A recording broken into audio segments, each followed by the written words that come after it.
ఇప్పుడు తెలంగాణ ప్రభుత్వం అనేది అంటే ఈ వార్తలు వినిపిస్తున్నాయి. తెలంగాణ ప్రభుత్వం అనేది భూముల విలువలు పెంచాలని అనుకుంటుంది అని. సో దాని ఎఫెక్ట్ ఎలా ఉండబోతుంది? అమ్మో, భూముల విలువ ఇప్పటికి చెప్తున్నా కదండి, రియల్ ఎస్టేట్ రంగంలో ఇప్పుడే స్తబ్దత కూడుంది. భూముల విలువ పెరిగితే ఇంకా, అంటే భూముల విలువ పెరగడం వల్ల రిజిస్ట్రేషన్ ఛార్జెస్ ఇంకా మన మీద పెరుగుతాయి.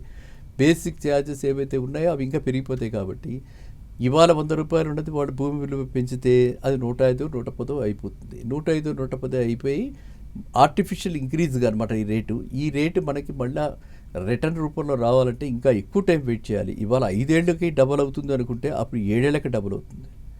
వాళ్ళు పెంచేది ఒక్కొక్క ఏరియాలో ఒక్కొక్క రేటు పెంచే అవకాశం ఉంది. అండ్ వింటున్న ప్రకారంగా, మీరు చెప్పిన ప్రకారంగా చూస్తే మినిమం 20 to 50% దాకా రేట్లు, అంటే ఏవైతే కార్డ్ రేట్స్ అంటామో, ఏవైతే గవర్నమెంట్ రేట్ అంటామో, అలా మనం ఏదైతే దాన్ని సంభాషిస్తామో అలాంటివన్నీ కూడా 20 to 50% కనుక పెరిగితే ఇది డెఫినెట్గా రియల్ ఎస్టేట్కి నెగటివే. రియల్ ఎస్టేట్కి డెఫినెట్గా ఇది నెగటివ్. ఇప్పుడు ఇంకా స్తబ్దతతో ఉన్నది, ఇంకా స్లో అయిపోయే అవకాశాలు ఎక్కువగా ఉన్నాయి. కాబట్టి గవర్నమెంట్ కూడా బిఫోర్ ఇంక్రీజింగ్, అంత స్టీప్ ఇంక్రీజ్ కాకుండా ఏదో తప్పదు అనుకుంటే నామినల్ ఇంక్రీజ్ చేస్తే కొంత మేర నయం. ఓకే సార్, కొన్ని ఏరియాస్లో ఎకరం 100 కోట్లు, అన్ని కోట్ల మీద పలుకుతున్నాయి. సో మేబీ దీనివల్ల ఆర్టిఫిషియల్ రియల్ ఎస్టేట్ హైప్ అనేది క్రియేట్ అవుతుంది. సో మిడిల్ క్లాస్ వాళ్ళు కొనడానికి భయపడుతున్నారు. సో ఏది నిజం అనేది ఎట్లా? ఇది చాలా, అంటే మీరు అడిగితే చాలా మంచి ప్రశ్న. అయితే బబుల్ అంటాం అనమాట. బబుల్, ఆ బబుల్ ఫామ్ అయ్యింది. ఆర్టిఫిషియల్గా రేట్లు బాగా పెరిగిపోయాయి. అనుకున్న దానికంటే ఎక్కువగా కార్పొరేట్స్ వీటిని పెంచేశారు. ఎక్కడ వేలం వేసినా హండ్రెడ్స్ క్రోడ్స్లో మనకి ఎకరాలు వెళ్తున్నాయి. ఎందుకు వెళ్తున్నాయి, ఏ రేటుకు ఎందుకు వెళ్తున్నాయి అన్నది మనకి ఎవరికి తెలియదు.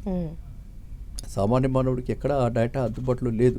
వాళ్ళు ఎందుకు ఆ లెవెల్లో ఇన్వెస్ట్ చేస్తున్నారు. కాబట్టి సామాన్య మానవుడు నన్ను అడిగితే వాటి గురించి పెద్దగా పట్టించుకోకుండా మనము చక్కటి ఎఫర్డబుల్గా ఉండి, ఇందాక మీరు ఏమన్నారు, ఇంకొక క్వశ్చన్లో మనం అనుకున్నాం, స్మాల్ టైం బిల్డర్స్, చిన్న బిల్డర్స్ ఏమైపోతారు?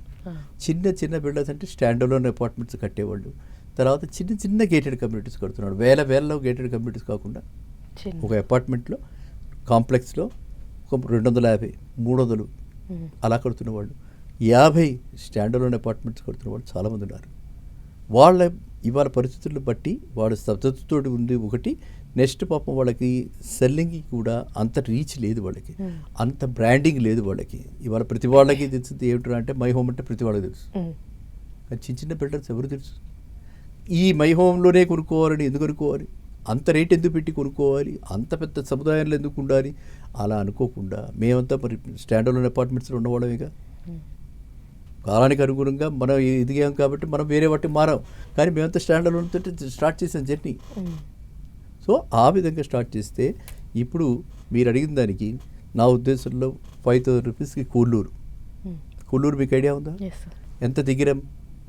మన ఫైనాన్షియల్ డిస్ట్రిక్ట్కి, విప్రోకి 20-25 మినిట్స్లో వచ్చేయచ్చు.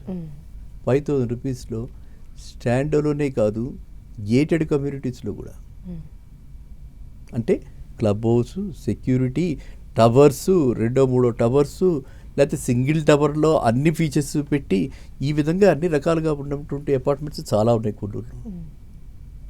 గట్కేసర్, ఉప్పల్ నుంచి ఎంతో పెద్ద దూరం కాదు. మన పోచారం ఐటీ ఇన్ఫోసిస్ ఉంది. ఇన్ఫోసిస్ దగ్గర చాలా దగ్గర. అండ్ పొల్యూషన్ కూడా లేదు. స్కూల్స్, ఇంటర్నేషనల్ స్కూల్స్ అన్నీ ఉన్నాయి. మీకు హైదరాబాద్ బ్యూటీ ఏంటంటే, స్కూల్స్ ఏదైనా మంచి స్కూల్ చెప్పండి, అవన్నీ అవుట్స్కట్స్లో ఉంటాయి. మన పిల్లలంతా రోజు 1 గంట పొల్యూషన్, వెళ్ళు జూబ్లీ నుంచి అక్కడికి వెళ్ళు, మాదాపూర్ నుంచి ఇక్కడికి వెళ్ళి, వాడు 1 గంట పొల్యూషన్లో తిరిగి మళ్ళీ 1 గంట పొల్యూషన్లో వెనక్కి వచ్చి వీడు చదవాలి. నీరసపడిపోతున్నాడు దీనికి. అర్థంగా ఆ ఎయిర్ క్వాలిటీ వల్ల. సో అందువల్ల అలాంటి ప్లేసెస్లో కనుక మనం ఇవాళ టార్గెట్ చేస్తే 5,000 రూపాయలకి ఓన్లీ 5,000 రూపీస్ ఎస్ఎఫ్టీ. 1200 ఎస్ఎఫ్టీ తీసుకుంటే 2 bedrooms, 1400-1500 తీసుకుంటే మనకి 3 bedroom వస్తుంది. 75 lakhs కొనేసుకోండి. బోల్డ్ అంత కనెక్టివిటీ ఉంది, మెట్రో ఉంది. మోడీ గారు 7 పాయింట్ ఫార్ములాలో పబ్లిక్ ట్రాన్స్పోర్ట్ వాడమన్నారు, ఉందిగా, అది కూడా ఉందిగా. ఆ పబ్లిక్ ట్రాన్స్పోర్ట్ మీద డిపెండ్ అయ్యి మనం హ్యాపీగా అలాంటివి కొనుక్కుంటే, ఉప్పల్ దగ్గర కొనుక్కోండి, నాగోల్ దగ్గర కొనుక్కోండి, లేకపోతే మన ఎల్బీ నగర్ దగ్గర కొనండి. ఎల్బీ నగర్ నుంచి కర్మన్ ఘాట్ వైపు వెళ్ళారంటే, హయత్ నగర్ దగ్గరికి వెళ్ళారంటే 5,000. There are so many places. కాబట్టి నేనేదంటే వేలం వెర్రిగా అందరూ, మళ్ళీ రిపీట్ చేస్తున్నా, అందరూ ఇలాంటి బ్రాండెడ్ ప్రోడక్ట్స్కే అడ్వర్టైజ్మెంట్స్, హోర్డింగ్స్ చూసి, మెట్రోలో వెళ్తూ ఆ హోర్డింగ్ అలా చూసి అదే కావాలి అని అనుకోకుండా చక్కటి క్వాలిటీతోటి లోకల్గా ఇప్పుడిప్పుడే upcoming, and I'm very happy, ఇప్పుడిప్పుడే యంగ్స్టర్స్ 30-35 ఇయర్స్ బిల్డర్స్, ఎంతోమంది సివిల్ ఇంజనీరింగ్ చదివి ఉద్యోగం కాకుండా వాడు ప్యాషనెట్గా బిల్డింగ్ కట్టిస్తున్నాడు, గ్రీన్ కాన్సెప్ట్స్ కట్టిస్తున్నారు. ఐటీ ఎంప్లాయీస్ విసిగెత్తి నలుగురు కలిసి వాళ్ళు ఒక ఫరం ఫ్లోట్ చేసి వాళ్ళు కట్టిస్తున్నారు. గ్రూప్ బయ్యింగ్లో 20 మంది 30 మంది కలిసి అందరూ తలా ఒక 10 లక్షలు వేసుకుని ఎకరం కొనుక్కుని ఆ తర్వాత దానిలో కట్టుకోవడానికి మళ్ళీ బ్యాంకు లోన్లకి వాటికి వెళ్ళి టైఅప్ చేసి ఇవన్నీ చేస్తున్నారు. ఎందుకంటే నేను as X banker I'm telling you, ఓకేనా? ఇలాంటివి ఏదైనా అవకాశం ఉన్నప్పుడు డెఫినెట్గా ఐఎమ్ దేర్. నేను కూడా అందరికీ హెల్ప్ చేయడానికి రెడీ, జస్ట్ ఏ కాల్ అయ్యే అనమాట. సో అలాంటిది మంచి పని ఎవరైనా, ఇది ఒక 20 మంది కలవటం అంటే అది ఎంతో మంచి పని కదా. ఒక మంచి పనికి 20 మంది కలుస్తున్నారు, అండ్ అందరూ విన్నర్సే, అందరికీ గెయిన్ వస్తుంది. ఇలాంటివన్నీ కాన్సెప్ట్స్ తోటి మనం ముందుకు వెళితే సామాన్య మానవుడికి అందుబాటులోనే ఉన్నాయి. అండ్ మనం ఎప్పుడైనా హైదరాబాద్ని పోల్చుకుంటే మిగతా మెట్రోస్తో పోల్చుకోవాలి. ఏ మెట్రోలో కూడా హైదరాబాద్ కంటే తక్కువ రేటుతో ఫ్లాట్స్ ఎక్కడా లేవు. 25 కిలోమీటర్స్ ఇస్ నథింగ్. అది 25 కిలోమీటర్స్ కూడా మనం ఎందుకంటే ప్రతి వాళ్ళు ఇంకో మిస్టేక్ చేస్తున్నారు. మీరు ఎక్కడికి వెళ్ళినా సరే 40 kilometres from CBS, 40 kilometres from secretariat. మీకు సెక్రటేరియట్ తోటి సంబంధం ఏంటి? మీరు పనిచేసేటువంటిది హైటెక్ సిటీ, మీరు పనిచేసే ఫైనాన్షియల్ డిస్ట్రిక్ట్, లేకపోతే మీరు పనిచేసే చాంద్రాయణగుట్ట. అన్ని చోట్ల ఎంప్లాయ్మెంట్ రకరకాల డిఫెన్స్ వాళ్ళకి అందరికీ చాంద్రాయణగుట్ట వైపే కదా. డిఆర్డిఎల్, డిఎంఆర్ఎల్, డిఎల్ఆర్ఎల్ అన్నీ ఉన్నాయి అక్కడ, మిధాని అన్నీ ఉన్నాయి అక్కడ. అక్కడి నుంచి ఎంత దూరం అని చూసుకోవాలి, అర్థమైందా? అక్కడి నుంచి 10 కిలోమీటర్లు అంటే మీరు వర్క్ ప్లేస్కి వచ్చి 10 కిలోమీటర్ల నథింగ్, 10 కిలోమీటర్లు హాఫ్ అన్ అవర్లో ఇంట్లో ఉంటారు మీరు. ఆ విధంగా ఆలోచించాలి. డైలీ మనం అంటే మనం ఎక్కడ ఏ ఏరియాతో మనకు కనెక్ట్ ఉంది, ఆ కనెక్ట్ ఉన్న ఏరియా దగ్గర మనం ఉంటే we're saving so much of time, energy, resources. తక్కువ పెట్రోల్లో వెళ్ళిపోతాం, మోడీ గారి ఆబ్జెక్ట్ కూడా మనం ఫుల్ఫిల్ చేస్తుంటాం. అది అన్ని రకాలుగా. అందువల్ల ఏంటంటే ప్రతి వాళ్ళు కూడా వాళ్ళ యొక్క రేపు రాబోయే మా పిల్లాడికి ఈగో డిఫెన్స్లో వాడికి చాలా సైన్స్లో, చాలా ఫిజిక్స్లో చాలా బాగుంది, మా వాడు అక్కడే జాబ్ చేయబోతున్నాడు అనుకుంటే invest near that place, all the south side. అలా ఏఐలో బ్రహ్మాండమైన కంపెనీలు వస్తున్నాయి, స్పోర్ట్స్ యూనివర్సిటీ ఇవన్నీ వస్తుంది. You invest near Srisailam highway. ఎప్పుడో ఒకసారి మనం నల్గొండ పెళ్ళికి వస్తాం, లేకపోతే జూబ్లీహిల్స్లో ఎక్కడ ఏదో కన్వెన్షన్కి వెళ్తామో అనుకుంటే దాని గురించి మనం ఇన్ని కోట్లు ఎందుకు ఇన్వెస్ట్ చేయాలమ్మా? సో నా 2 BHK కంఫర్టబుల్గా ఇవాళ 65-70 lakhsకి ఆల్మోస్ట్ కంప్లీటెడ్ కూడా దొరుకుతున్నాయి. ₹1,00,00,000 లోపల 3 BHK దొరుకుతున్నాయి. ఓకేనా? సో కాబట్టి మనము మన థింకింగ్ని అలైన్ చేసుకుని మార్కెట్లో బెస్ట్ ఆపర్చునిటీస్ ఎక్కడ ఉన్నాయి, ఎక్కడ కొనుక్కుంటే మనకు బాగుంటుంది ప్రస్తుతం ఉండడానికి. మళ్ళీ ఇది శాశ్వతం కాదు. ఒక 10 ఏళ్ల తర్వాత మీ రిక్వైర్మెంట్స్ మారిపోవచ్చు, ఓ 20 ఏళ్ల తర్వాత మీకు రిటైర్మెంట్ రావచ్చు, ఏదైనా జరగచ్చు ఎట్లయినా. సో ఆ రోజున మళ్ళీ డైరెక్ట్గా ఆ రోజున మళ్ళీ ఆలోచించాలి.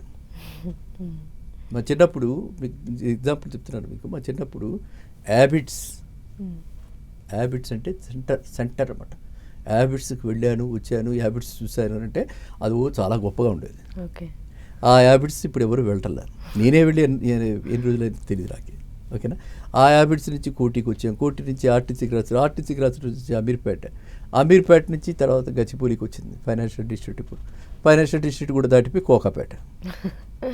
ఇవాళ సెంటర్ ఆఫ్ ది సిటీ ఏది అని అంటే చాలామంది కోకాపేట చెప్తారు. కోకాపేటలో ఉండి కోటింగ్లో ఉద్యోగం చేసేవాడు ఎంత కష్టపడాలి, ట్రావెల్కి ఎంత కష్టపడాలి. సో అందువల్ల ఏంటంటే మనం చూసుకోవాల్సింది మన కంఫర్ట్ బట్టి, మనం చేసే ఆక్యుపేషన్ బట్టి, ఆర్ చేయబోయే ఆక్యుపేషన్ బట్టి, as long as you are active. Once you cross అంతా అయిపోయింది, డిటాచ్మెంట్. ఓకే, అందరితోటి మనం డిటాచ్ అయిపోవాలి, మెంటల్గా ఫిజికల్గా డిటాచ్ అయిపోయి హ్యాపీగా ఉండాలి అంటే అప్పుడు ఈ అవుట్స్కట్స్లో వస్తున్నటువంటి ప్లేసెస్ అన్నీ, లోపలికి వెళ్తే నాగూర్లో హిందూ అరణ్యం అవన్నీ ఉంటాయి, అట్లా రకరకాలైనటువంటి ఎన్నెన్నో అంటే హైదరాబాద్లో it is offering so many products and so many products at so less prices compared to other places అనమాట. అందువల్ల నేనంటే చెప్తాను my heart beats for Hyderabad and definitely హైదరాబాద్లో అందరికీ అవకాశం ఉంది. ఓకే. మీరు ఇక్కడ 20-25 వేలకి బతకచ్చు, 2.5 లక్షలు ఖర్చు పెట్టచ్చు. అది చాయిస్ ఈజ్ యువర్స్. మనం ఎలా ఏ స్కేల్లో మనం ఉండాలి, ఏ స్కేల్లో ఎలా ఉండాలి, మన స్టాండర్డ్ ఆఫ్ లైఫ్ అనేది మనం డిసైడ్ చేసుకుని మనకి తగ్గ ప్రోడక్ట్ మనం కొనుక్కోవాలి. కానీ ప్రతి వాళ్ళు కూడా ఒక ఇల్లు అయితే ఏర్పరచుకోవాలి. ఓకే. అప్పుడే peace of mind. Okay. So